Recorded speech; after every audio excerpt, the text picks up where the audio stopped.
I've been ready for 3 years. I've been denied for 3 years. Everyone knows Colin Kaepernick, right?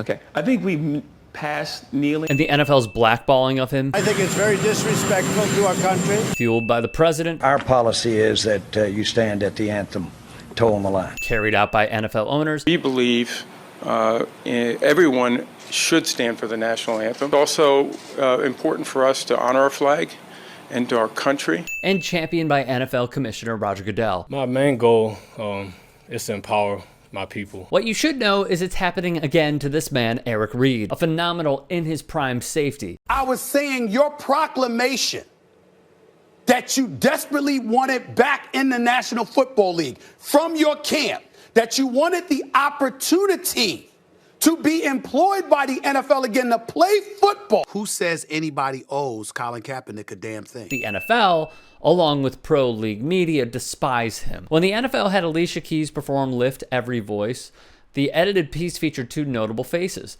Cap and Reid. The free agent safety tweeted that it was disingenuous that the commissioner never called Colin to apologize or reconcile, and it's only PR for the current business climate, and that Goodell using their likeness, two men who fought against systemic oppression while Goodell mandates their unemployment, proves it. It's a diabolical act, per Reid, on Goodell's part. If you've been following the NFL, you know Eric Reid is a damn good football player. If not, Cap will make it clear as day, taking his Twitter account of the injustice Reid currently faces. We, the National Football League, believe Black Lives Matter. While Roger Goodell received internal pressure to do the bare minimum and employees even went behind his back to show they care about black lives, the league thereafter has attempted to save face with stuff like this and racism. And it takes all of us, written in every NFL end zone. Helmet decals with the names of victims to systemic racism and police brutality were allowed by the league, though Tyler Eifert, a vigorous, bigoted Trump supporter, transcended the message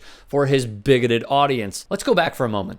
When the players and owners met in New York, and let's hear it straight from Eric Reid, who was in attendance. We established within the first 5 minutes of that meeting that we weren't there to negotiate an end to the protest. Terry Pagula follows up with, I've already lost 2 sponsors for my hockey team. We need to put a Band-Aid on this, and we need a black figurehead to do it. Pause it. Reid is telling you right here, the owners wanted this thing squashed by any means necessary. Lurie says, we can do more for the black community than you can ever imagine with our resources. Bob McNair then says, just make sure you tell your comrades to stop that protesting business. Again, Reid and the players asserted the one thing not on the table in the negotiations, the actual protests taking place on the sidelines. Malcolm called me on the phone and asked if the NFL made a donation to the Players Coalition. Would that be enough for me to stop protesting? Reid obviously says no. He then asked me, well, how much would it take? So I ended that conversation. When it was clear there were different intentions, Reid said Malcolm kicked Colin out of the coalition following the players' owners meeting in New York at the beginning of the season. There's a group message. Malcolm is the administrator, and he took Colin out. That weekend, Malcolm stopped protesting.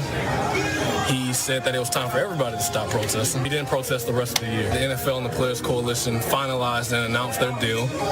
And within 24 hours of that, the NFL changed the policy on the national anthem, requiring everybody to stand. When it was clear Reid and Cap were not being given another chance to rejoin the NFL, they sued the league, alleging league owners colluded to prevent their signing with any franchise. The NFL settled both cases to impede evidence that would have surfaced. When Reid was a free agent, Cincinnati focused on one thing when they brought him into the facility: will you kneel? Now that it's established and it's happening again in present day, we must ask, because people are going to, is he actually good?